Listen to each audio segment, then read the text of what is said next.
never ever understood my purpose, because I always ask God, hoekom is ek in Lavendale van alle plekke?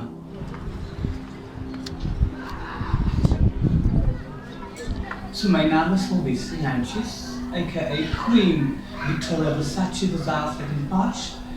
This is my house, and this is my cat London.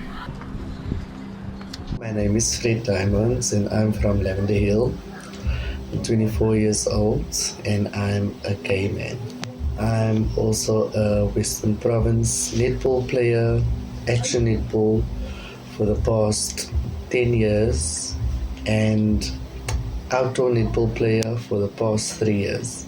Wanneer op te groeien als er iets te pleken van daar is poverty, negativity, gangsterism vooral. Ons as gays, LGBTIQ mense het 'n baie taaf tyd of 'n baie taaf liewe onder mense soos hulle. Hulle sien die mense buitekant as hoe kan mens sê mense buitekant as Lavendale, hulle sien nie like 'n lig buitekant Lavendale is amper soos hulle net in dat plek is en tye hulle lewe. Hulle sien nie dat daar buitekant ook 'n lewe is nie. En it's actually baie sad as 'n gay persoon hulle ek sal sê ek meer af op my nie, but ek voel actually baie geprys deur hulle. Van hulle sien vir my amper soos die change omdat ek soos hulle is en my mindset is different as hulle. Life in Lavendale was always a war, a battle that you have to fight every day. You need to get through the day just to live tomorrow. One of my lowest supports was my father because he couldn't understand my sexuality. Living here, it has been a challenge because my family has left me, my friends have left me. I had to mend and to fight for myself. There was times when I would, go and help other people out, clean their houses basically, wash their washing, do what I have to do to maintain a healthy, balanced life. I changed the narrative. Yeah. I stepped in my power and I said, this is me. I am bruised, I am scorned, but this is me and I have so much to offer. And when I realized my power, then I could show other people this is my set of skills. Besides being an LGBTIQ member, I am an individual, I'm a human being with so much to offer, and I had to break doors, not open it. Yeah. And to me, it was actually a step in the right direction. I've been doing drag so far for a year and 4 months now. My debut was last year, just like out of the blue on a whim, just out there, just wanted to do that. And so far it's been working. I've been performing everywhere. Last year in September I went to China, but I'm still new on the scene, so many people might not know me.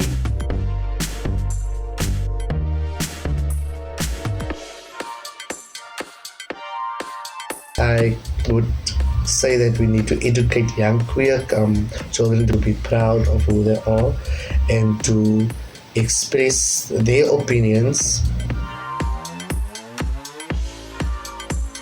Love is what keeps everything going, and if you can just go to one person and just love that person with no expectations, with no bad intentions, with no other thoughts, and then I think this world will even be a much more better place. I would say step in your power, because why? You are worth it. You have to believe in yourself first of all, and then second of all, step in your power, show them, the naysayers, the haters, you show them that you are more than enough, because why? You are actually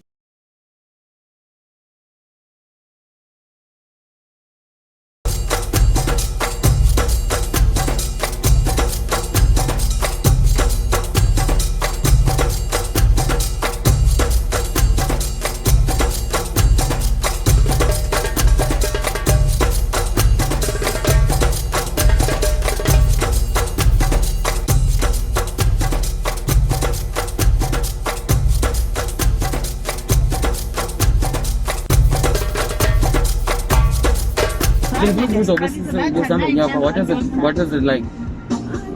What is your normal work? I get in, then I send some data to head office, and then we start going out and it's more filled with now.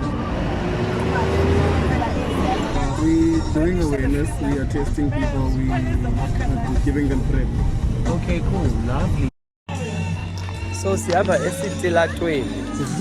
Emlonje Street. Emlonje Street. During the Emlonje Street. Molweni! Hi, Molweni. Taklito! Mandisi, you feel the safest I feel the on the safest street? in the street. Like, everyone is a family. There's the craziest people. You'll find the craziest people here. Oh. But they're all a family. And we fight now and everything's fine the next day. Molweni! Yeah. You are safe here. I was once like attacked by this new person in the street. Mkongo. So we're outside Mandisi's home or aunt's house right now, and Mandisi ukhulele kwesi strato ngomalume bakhe abayana, and they greeted so fondly. It was so beautiful. Uyazi bana uMandisi ngumuntu onjani apha wakhula engento enjani? Mandisi ithandana namantombazana. At the age of 6 to 7, ndathi umisa kwa-move sengikuthanda ukuthi hlala namantombazana esemathanga whatever ungena nokhuphiswano awokhe as igirl. Okay. Awina babesana kaphuma number one awina up until ke ndade nathi imbiza kayimufi manje mufi igama lami esemncinci sekuta age mufi up until ke waziqonda uba uyiyo kenyani. Okay. Wazapha kumathi andikatundisa la di na umcela mamakho ngizamkela buya kwamkela apha phambi kwami ndamxelela ke baye girl yena wakho ugoso wayihleka ke ndathi ke cela umamkela the way ayiyo ithi danke babindi mina bensawuvuya ngoba imofu wasinatrap abantu aba-right abawonwabisayo abazinqilelayo ke unwaba nam utazonwaba onwaba apha kum kade kwisekenge siyavala kaqhithi mna naye wamamkela ke lo wakhe kangoba uyamthengela umthenga into zebantombazana esisukele bantombazana semamkele sonwabile naye akho ngxaki.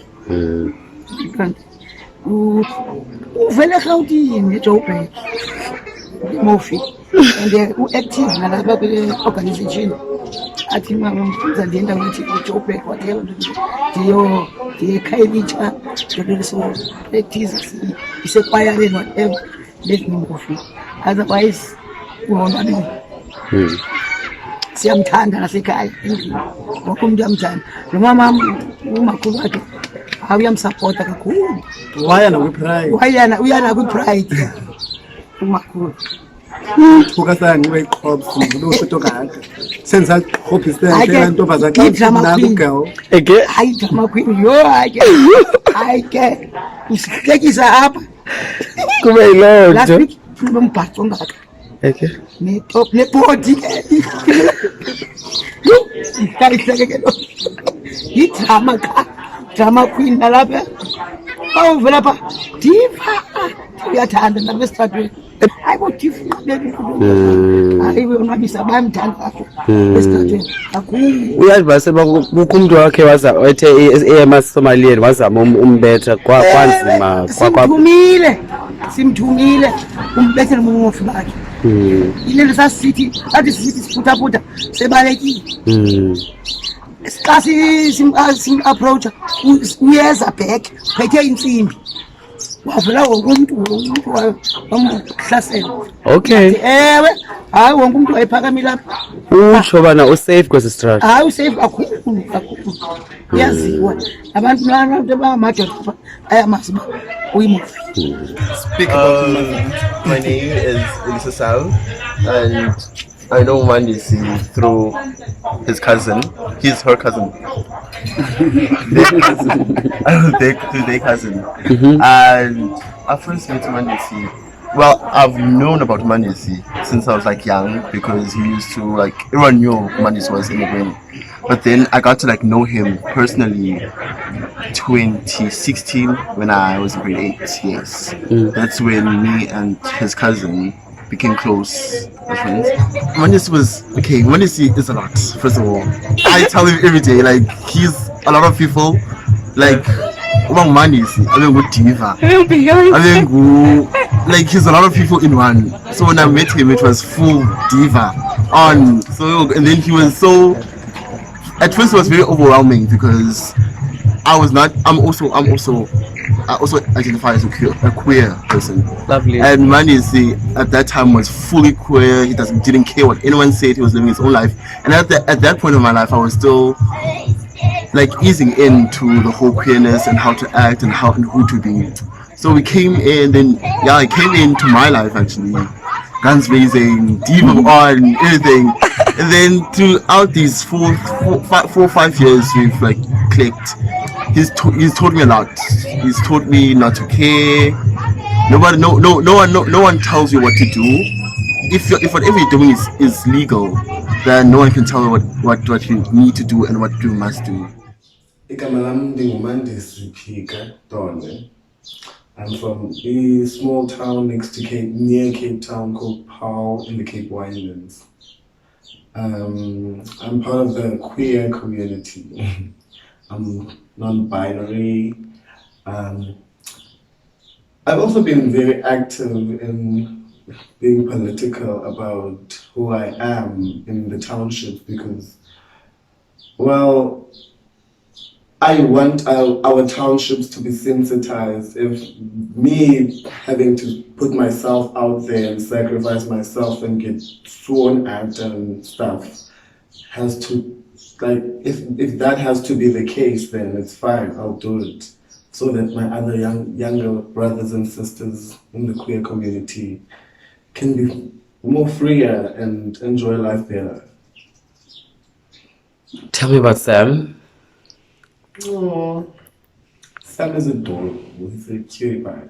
Well, Sam is my cousin's friend. And Sam is very inquisitive. He likes to learn. He wants to know. He comes back to me. I heard that there's a word called this. What does it mean? I want to know which people are involved in what's their pronouns, they want to know everything. So, and it's nice getting to give someone who wants to learn.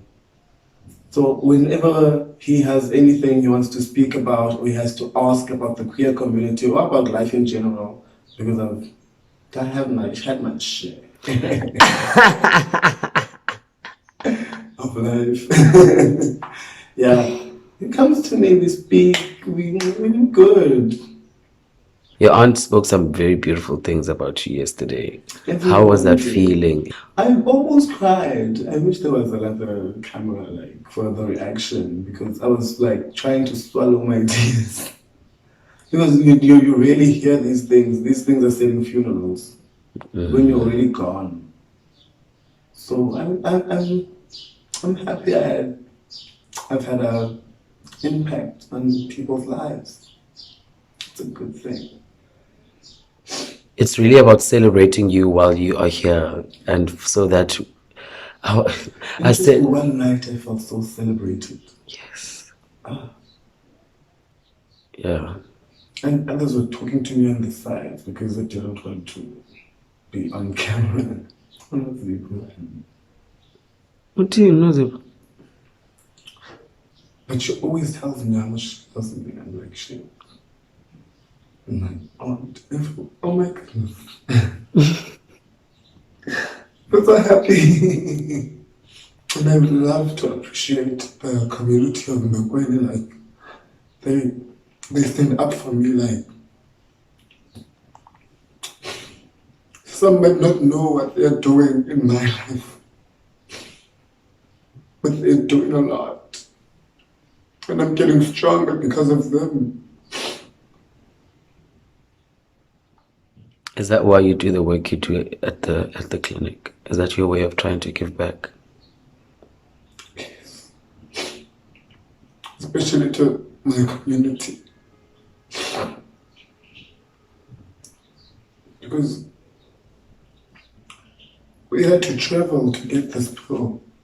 We had to travel to Cape Town to get PrEP. And now we brought it to the community. Now people don't have to pay all this money to just go get a pill to protect themselves. It's like right here now.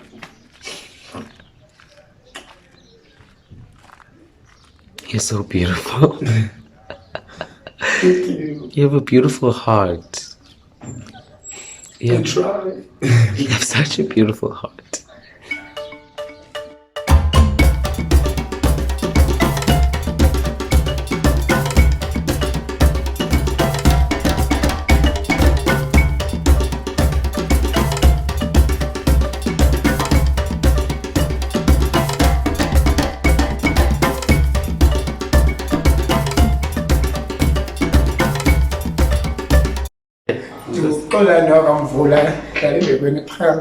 Cape Wildlands. Basically, we started the organization called Uzonabele. Uzonabele, initially when they started, it was a group of people that came together. We talked, and we were a few men that started with the space. So they were just talking about us not being accepted within communities. The place allowed us to speak about our own sexual identity free. Especially we talk about sex and how to do sex. We come together, we talk about sex and sexuality. And also what came out is that we picked up a lot of issues between men having sex with men and how they are being abused when people are having sex with them. And so we saw the importance of having that conversation. We did it once a week because we felt like it's encouraging, so we can get support from each other. Someone will give you direction of where to go. Someone will talk with someone in Cape Town, then refer you and be able to talk to. So I mean, that's how Uzonabele was captured. Uzonabele was the well-known gay within Mbekweni, which was a drag queen. So I think he was with friends. It needs to be cautious. It shows up over him. It was 10 years ago. So we had friendship that really we were walking with skirts and we got beaten up. So Uzonabele was the pioneer of making sure we'd never more lose the momentum. What drives your drag? As I have mentioned, I can't wear my skirts and my dresses to go for a performance, whereas other artists like all labor colors is improvise ngikwazi kwenziqilile kwena abantu bazajajwa ndithukwa people are annoying, but now I'm trying to do that. I don't care, as long as I will be able to do that and someone else will be able to be themselves in their own communities because of me. I don't care what other people might say. And when we did Black Drag Magic with my friend Belinda, our intention was to stand on these spots in the townships where we get attacked a lot. Like church, I was standing in front of the church. We were standing in the taxi rank. Some girls were standing near the train station, like the railway lines with the train behind them. There's different spaces in the community where we felt like these are the spaces where we feel more attacked. And then this is where I can tell my story for other people to also understand and know that we exist in the township. Like, drag is mostly considered a white or colored thing, but now we are here. And in my drag, I'm praising the women that raised me. I'm praising my mother, like the way they would wear. I would wear that the way they would wear it in my kitchen, for example. The way like coffee styles, vintage, and sometimes very traditional music and lifestyle. And I feel like my drag has made me whole. Like I've found inner peace in who I am now, and I don't care about what other people have to say unless it's positive, and it's even if it's criticism. Can it please be something better? Like my foundation is too light for my face, something like that. I should get a darker one, maybe. Not things like I should be wearing a dress. It's my body. I will wear whatever I want because I am me. I'm not doing it for anyone but myself. Period. Point blank. Period.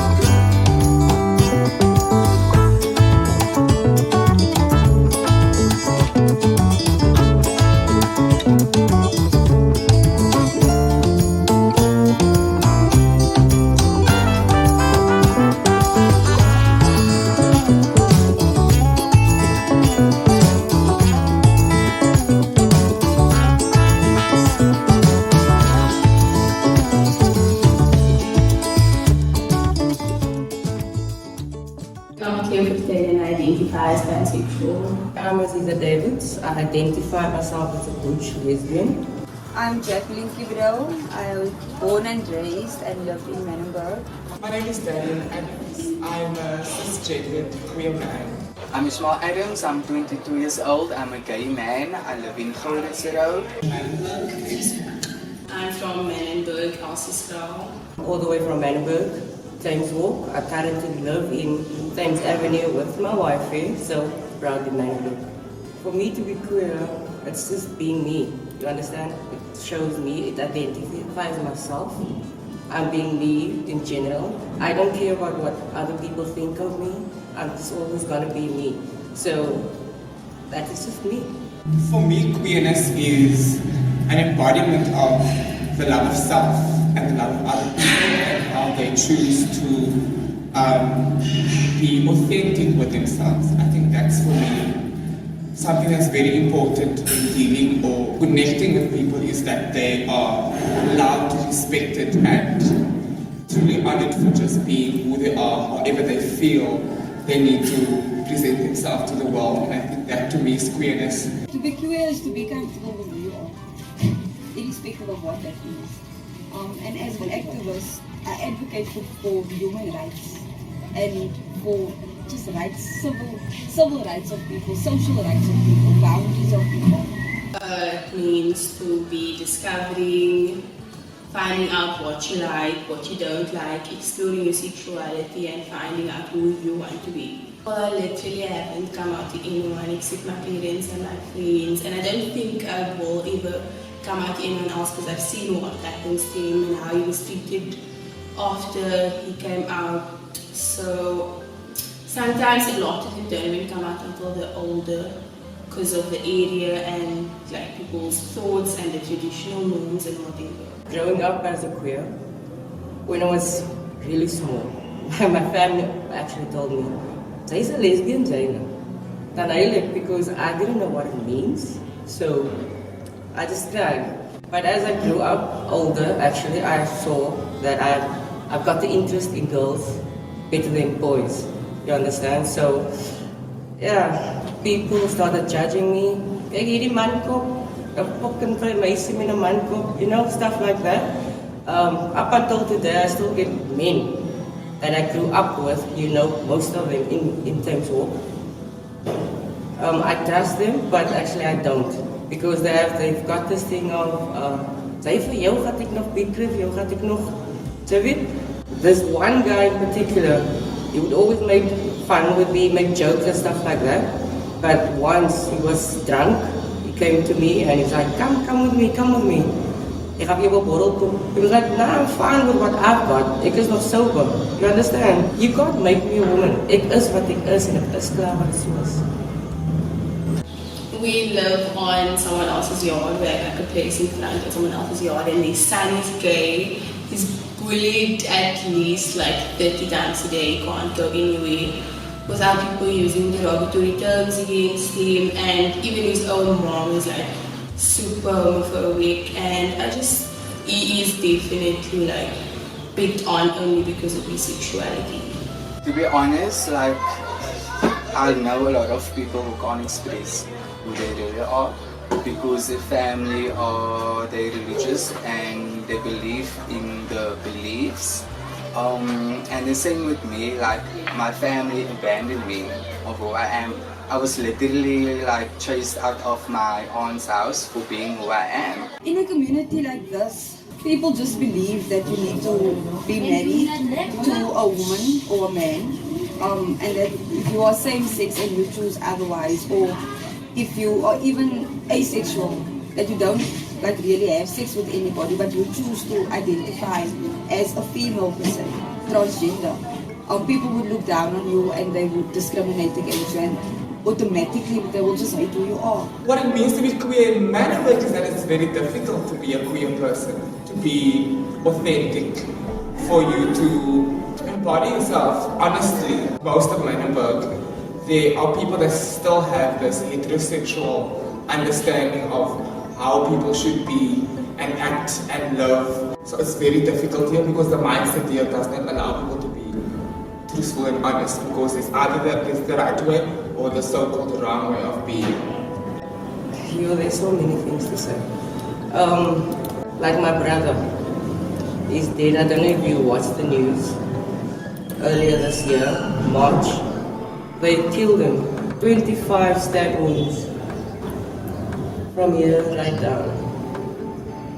Hulle het geweet as hulle vir Marlene kry, dan gaan hulle moer. You know? But, bad guys. We've lost so many gay people in our communities on the gay flats is because they don't accept what you want to do. And then they just do what they want to do without your consent. I feel that in a community like Manenberg, the younger generation obviously accepts these things, but there's a lot of them that also still grows up in homes where they are homophobic. So they still echo that out and they disregard, like for instance, there was this time we went to the local swimming pool to Manenberg Parks, and there was like young boys of 7 or 8 who just chose to call a friend gay, like Jay Murphy, what did I die? And then we actually started a conversation with these kids asking them, but no, what is Murphy? What is Murphy for you? And they were like, yeah, Murphy is a man dat nog 'n man is. And then we said like, but who decided on that? And then we actually had a conversation with these young kids. They didn't probably take in what we said, or they were a bit confused, but we also opened their avenue to something else. And when we went again, it was a bit different. There's expectations of you of the Murphy, especially the men, gay men, to be an entertainer, and sometimes that person's personality doesn't want to be there. Sometimes we do hurt and we need to be quiet and talk about it. Sometimes we do want to have fun, but there's a balance and people don't see it as they see you as wanting to box you and they keep you there. When in fact, that person is a human being and they have needs and they need to connect with people, they need to try and be on their own. But sometimes even queer people subscribe to that. But where you are going to be the entertainer all the time. And I don't know, I've never experienced it myself, where those people are allowed to be emotional or hurt or truly talk about their feelings. Well, equality, I think that's like my number one goal, and not just like equality in the workplaces, equality in our households, in our areas, in our schools, equality for the genders, the races, the sexualities, gender orientations, religions. That's basically just like all I want, all that I work towards and fight for is equality.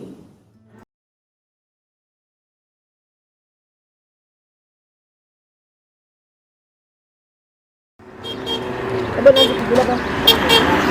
My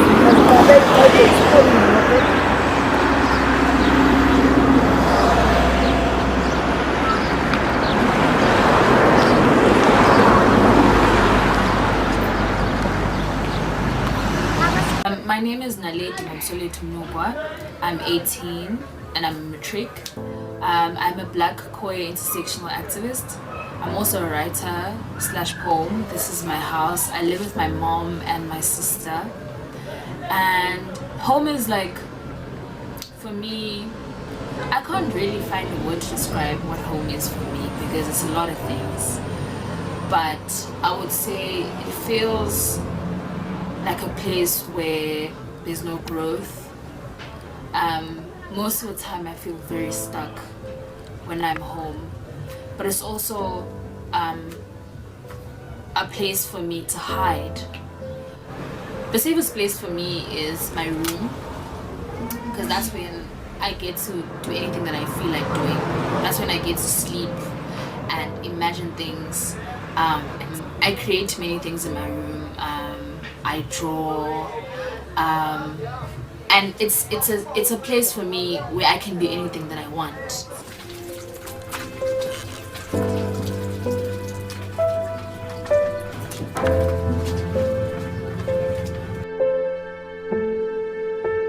Most unsafest place for me is the kitchen, because I think that's where I'm questioned mostly as a woman.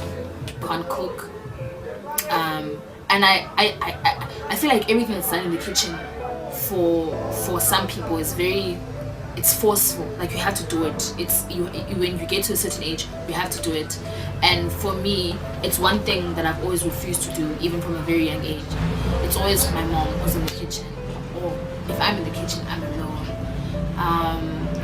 And I think it's where almost everything is kept a secret, in the kitchen. If you spill anything, you hide it. If you spill water or sugar, you try to cover it up. And I feel like for me it's a very unsafe space. That's where my mom is mostly in the kitchen, as I mentioned. She's always on the phone when she's in the kitchen. She's always having conversations, very private conversations.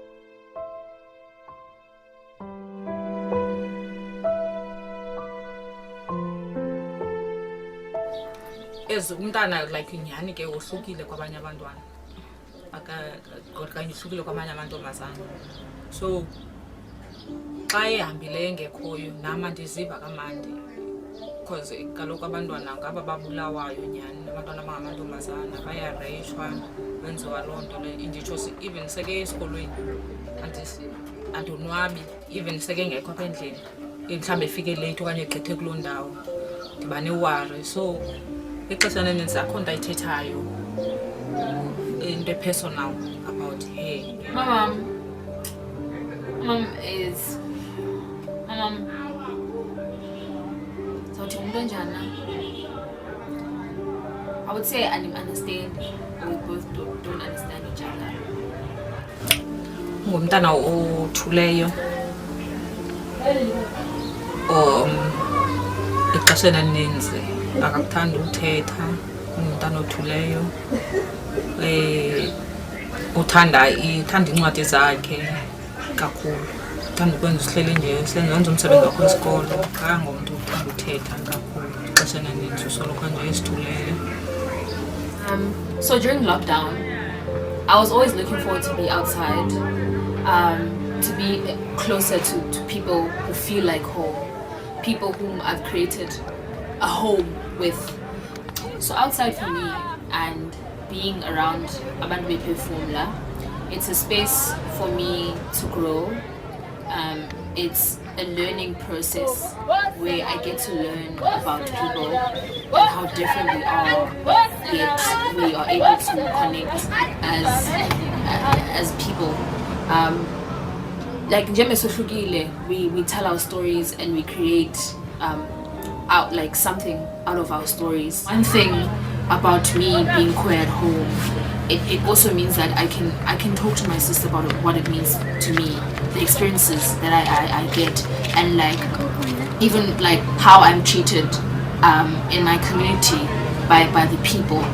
I think she's very much aware and she's very much protective, and she knows how to deal with me when things happen, like when men try to approach me, when men try to touch me. She knows how to attack because she knows that I'm not comfortable.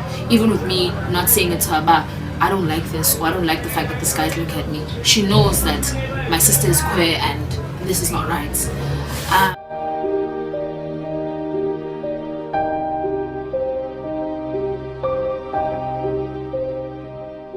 It's like she's one thing that makes me want to come home.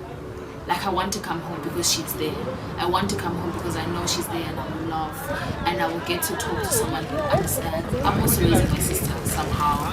I'm raising a star. I'm raising someone who will understand what's happening. If some politician is doing something, she knows what's happening because these are the conversations that we have. You show them that you are more than enough, because why? You are actually worth it.